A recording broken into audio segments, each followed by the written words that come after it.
नमस्कार, मी रेणुका. या बुलेटिनमध्ये तुम्हा सगळ्यांचं स्वागत. आणि या बुलेटिनमध्ये आपण बातम्या बघणार आहोत वेगवान स्वरूपात. त्यातली सुरुवातीची बातमी आहे एनसीबीनं केलेल्या छाप्यांची. कारण ड्रग्ज कनेक्शन प्रकरणी आता रियाकडून मिळालेल्या माहितीच्या आधारे मुंबईबरोबरच गोव्यातही छापे टाकण्यात आले. प्रामुख्यानं उत्तर गोव्यातल्या अंजुना इथे छापे टाकण्यात येणार असल्याची माहिती समोर आली. आधी रिया चक्रवर्तीच्या मोबाईल चॅटमध्ये ज्यांची नावं होती त्या गौरव आर्या आणि त्याच्या संबंधित काही ठिकाणांवर हे छापे असण्याची शक्यता व्यक्त झाली.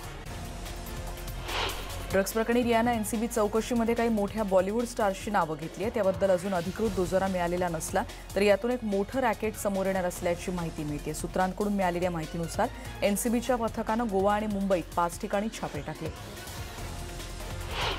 शिवसेनेचं मुखपत्र असलेल्या सामनाच्या अग्रलेखातून कंगनाला पाठिंबा देणाऱ्या केंद्रीय मंत्री रामदास आठवलेंवर आज टीका करण्यात आली. डॉक्टर बाबासाहेब आंबेडकरांच्या विचारांशी कवडीचं देणं घेणं नसलेले त्यांचे थोतांडी अनुयायी विमानतळावर महाराष्ट्र द्वेष्ट्यांच्या स्वागतासाठी निळे झेंडे फडकवत हंगामा करतात. हा तर आंबेडकरांचा सगळ्यात मोठा अवमान आहे असं म्हणत शिवसेनेनं आठवलेंवर टीका केली. मुंबईमध्ये निवृत्त नौदल अधिकाऱ्याला मारहाण केल्याप्रकरणी 2 शिवसैनिकांसह 4 जणांना अटक झाली. शाखाप्रमुख कमलेश कदम यांचा देखील यात समावेश आहे. मुख्यमंत्र्यांच्या संदर्भातली व्यंगात्मक पोस्ट त्यांनी फॉरवर्ड केल्याच्या कारणावरून निवृत्त नौदल अधिकारी मदन शर्मा यांना शिवसैनिकांनी अशी बेदम मारहाण केली होती. याच मुद्द्यावरून आता महाराष्ट्रात ठाकरे सरकारची दहशत वाढत चालली अशी टीका अभिनेत्री कंगना रनौतनं केली आहे. निवृत्त अधिकाऱ्याला मारहाण केल्याप्रकरणी तिनं पुन्हा एकदा सरकारवर निशाणा साधला. त्यांची चूक इतकीच होती की त्यांनी सरकारची निंदा केली अशा शब्दात तिनं ठाकरे सरकारला लक्ष्य केलंय. तिच्या फेसबुक पेजवर या संदर्भातला व्हिडिओ तिनं पोस्ट केलाय. भाजप नेते किरीट सोमय्या यांनी मुंबईच्या महापौरांवर गंभीर आरोप केलेत. महापौर किशोरी पेडणेकर यांनी लोअरपरेल इथल्या गोमाता सोसायटीतली जागा बळकावल्याचा आरोप सोमय्या यांनी केलाय. गरीब झोपडपट्टी वासियांची जागा महापौर आणि त्यांच्या कुटुंबियांच्या कंपनीनं काबीज केल्याची तक्रार आता सोमय्या यांनी केली आहे.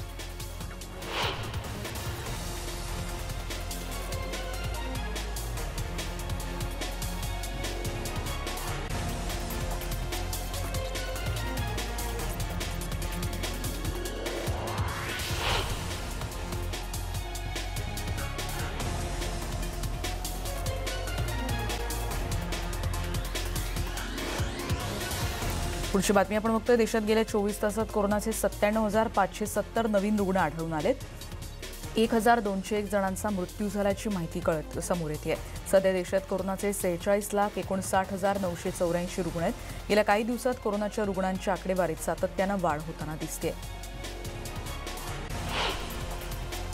कोविड-19साठी केंद्रानं आता कार्यप्रणाली निश्चित केली आहे, ज्याची अंमलबजावणी करणं राज्यांना बंधनकारक आहे असं शुक्रवारी सुप्रीम कोर्टानं स्पष्ट केलं. अर्थ या संघटनेनं केलेल्या जनहित याचिकेवर सुप्रीम कोर्टात सुनावणी झाली. भारतात ऑक्टोबरच्या पहिल्या आठवड्यापर्यंत कोरोना रुग्णांची संख्या 70 लाखांवर जाण्याची शक्यता आणि यावेळी अमेरिकेला पण मागे टाकलेलं असेल असं हैदराबादच्या बिट्स पिलानी संस्थेच्या अभ्यासातून समोर आलंय. राज्यात कोरोनाबाधितांची संख्या 10 लाखांच्या पार पोहोचली आहे. कारण काल राज्यात 24,886 कोरोनाबाधितांची भर पडली. राज्यात 24 तासात 393 कोरोनाबाधितांचा मृत्यू ओढवला. पुण्यात 24 तासात 1,938 नवे कोरोनाबाधित रुग्ण आढळले. दिवसभरात 59 कोरोनाबाधितांचा मृत्यू झाला. 470 कोरोनाबाधित रुग्ण व्हेंटिलेटरवर उपचार घेत आहेत. पुण्यात कोरोनाचा वाढता प्रादुर्भाव लक्षात घेत गरज असेल तर पुन्हा एकदा जनता संचारबंदी लागू करा अशी स्पष्ट सूचना उपमुख्यमंत्री आणि पुणे जिल्ह्याचे पालकमंत्री अजित पवार यांनी काल प्रशासनाला दिली. संचारबंदी करताना नागरिक आणि व्यापाऱ्यांना त्रास होणार नाही याबद्दल खबरदारी बाळगा असं देखील पवार यांनी सांगितलं. चंद्रपुरात कोरोनाचं प्रमाण वाढतंय कारण रुग्णसंख्या 5,000च्या पार पोहोचली आहे. त्यात सरासरी 300 रुग्णांची रोज भर पडतेय. रुग्णांची वाढती संख्या लक्षात घेत 5 तालुक्यात प्रत्येकी 100 खाटांचं कोरोना रुग्णालय उभारण्याचा निर्णय मदत आणि पुनर्वसन मंत्री विजय वडेट्टीवार यांनी घेतलाय. या रुग्णालयात 500 आयसीयू बेड आणि 50 व्हेंटिलेटरची सुविधा असलेले बेड उपलब्ध केले जातील.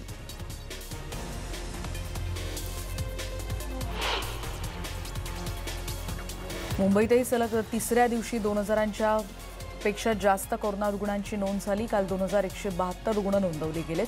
44 जणांचा यात मृत्यू झालाय. मृतांचा आकडा आता 8,000च्या पार पोहोचलाय. रुग्णसंख्या वाढीचं प्रमाण वाढत असलं तरी मृत्यूदर मात्र अजून कमी आहे ही दिलासादायक बाब आहे. कोरोनाबाधित 3 पोलीस कर्मचारी 10 दिवस सेवेत तैनात असल्याची धक्कादायक घटना बुलडाण्यात घडली। कारागृह प्रशासनाचा अनागोंदी कारभार त्यामुळे उघड झालाय। 8 पोलीस कर्मचाऱ्यांपैकी 3 जणांची कोरोना चाचणी पॉझिटिव्ह आल्यानंतर त्यांना खरं तर होम क्वारंटाईन करणं आवश्यक होतं, पण त्यांना सेवेत हजर करून घेण्यात आलं होतं।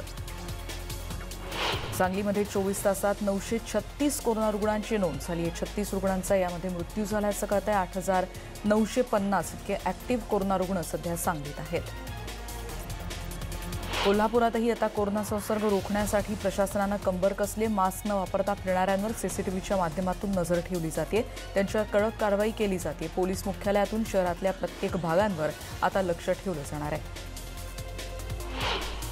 औरंगाबादमध्ये रस्त्याचे खड्डे बुजवण्यासाठी आलेल्या एका तरुणावर एमआयएमच्या माजी नगरसेवकानं हल्ला केलाय। माझ्या वॉर्डमध्ये येऊन काम का करतो असं म्हणत एमआयएमच्या माजी नगरसेवकानं साथीदारांच्या मदतीने तरुणावर चाकू हल्ला केला। गुरुवारी संध्याकाळी चंपा चौकात ही धक्कादायक घटना घडली। या हल्ल्यात हा तरुण गंभीर जखमी झाल्याचं कळतंय। भिवंडी तालुक्यातल्या करंजोटी इथे आकाश नारायण शेलार 21 वर्षीय तरुणाची गळा आवळून वार करून निर्घृण हत्या करण्यात आली आहे। तो जिंदाल या कंपनीत कामाला होता आणि त्याला फोन करून शेतात बोलवून त्याची हत्या करण्यात आल्याचं कळतंय, पण हत्या का करण्यात आली त्याचं कारण मात्र स्पष्ट झालं नाही। आरोपी नेमके कोण आहेत आणि कुठल्या वादातून ही हत्या करण्यात आली याचा तपास सध्या सुरू आहे।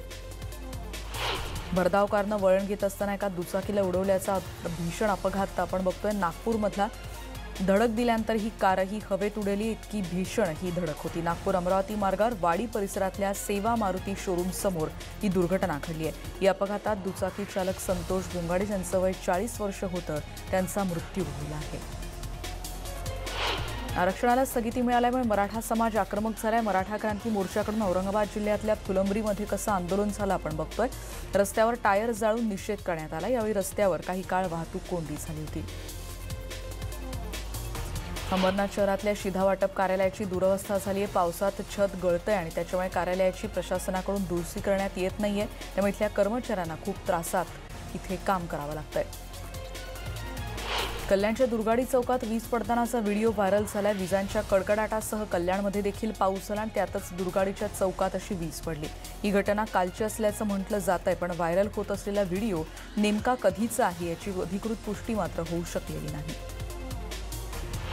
कोकणातली बातमी आहे। मच्छीमारी व्यवसाय लॉकडाऊनमुळे मेटाकुटीला आलाय। आधी लॉकडाऊन, आता मच्छीला कमी दर असल्यामुळे कोट्यवधी रुपयांचं परकीय चलन मिळवून देणारा व्यवसाय आता काही प्रमाणात थंडावलाय आणि त्यातच कोरोनामुळे जागतिक मंदीचं कारण देत दलालाकडून दर पाडले जात असल्यानं मच्छीमारांचं मोठं नुकसान होतंय। स्थानिक मच्छीमार आणि दलाल यांच्यात सध्या संघर्ष होतोय। राज्यातल्या पावसासंदर्भातल्या काही बातम्या। गडचिरोली जिल्ह्यात केंद्रीय पथक पूरग्रस्त भागाच्या पाहणीसाठी दाखल झालंय। गेल्या आठवड्यात आलेल्या पुरामुळे जिल्ह्यात मोठ्या प्रमाणात धान आणि कापसाची शेती पाण्याखाली गेली। पथकाकडून गडचिरोली तालुक्यातल्या पारडी कनेरी गावात पाहणी करण्यात आली। त्यावेळी अधिकाऱ्यांनी शेतकऱ्यांसोबत संवाद साधला।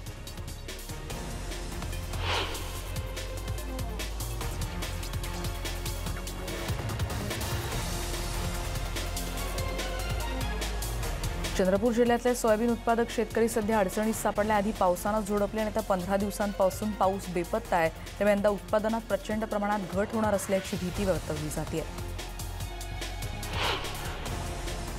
वाशिममधली यानंतरची बातमी आहे। मंगरुळपीर तालुक्यामध्ये संध्याकाळी काल मुसळधार पाऊस झाला। कवठळ लघु प्रकल्प त्यामुळे अक्षरशः फुटला आणि परिसरातील शेकडो एकर जमीन उभ्या पिकासह खरडून गेली आहे। विहिरी बुजल्यात, शेतकऱ्यांचं अतोनात नुकसान झालंय। जमिनीचा मोबदला देण्याची मागणी शेतकरी करतायत। बातमी पुण्यातली आहे। संध्याकाळी पुण्यात मुसळधार पावसानं काल अनेक रस्ते असे जलमय झाले होते। कात्रज तलावात पाण्याची मोठ्या प्रमाणात आवक झाली। पाणी ओसंडून या परिसरात वाहत होतं। जाळ्या हटवल्यामुळे यावेळी पाणी साचून राहिलं नाही। कात्रज तलाव पूर्णपणे भरला आणि त्यासोबत विसर्ग देखील पूर्ण क्षमतेनं चालू आहे। नाशिकच्या मालेगाव परिसरात 2 दिवसांपासून मुसळधार पाऊस होतोय। अतिवृष्टीमुळे वळवाडे भागात असलेल्या कलमदरा बंधाऱ्याला मोठं भगदाड पडलंय आणि त्यामुळे वळवाडे, आमसन, गारेगाव, वाघोरे यासह इतर अनेक गावांमध्ये पाणी शिरलंय। बंधारा फुटल्यामुळे ढगफुटीसारखी परिस्थिती निर्माण झाली आहे। पुराच्या पाण्यात गायी, म्हशी, शेळ्या अशी 175 पेक्षा जास्त जनावरं वाहून गेली असा प्राथमिक अंदाज आहे। जळगावमधली बातमी। यावलमध्ये जामून जिरा येथे शेतात 12 फूट अजगर आढळले आणि यामध्ये मूग काढणीचं काम करत असलेल्या शेतमजूर महिलांची चांगलीच तारांबळ उडाली। मुगाच्या ढिगाऱ्याखाली हे अजगर सापडलं। तात्काळ सर्पमित्राला बोलवण्यात आलं होतं। इतरही बातम्यांचं आपण परत भेटणार आहोत, पण एका ब्रेकनंतर पहा फक्त न्यूज 18 लोकमत.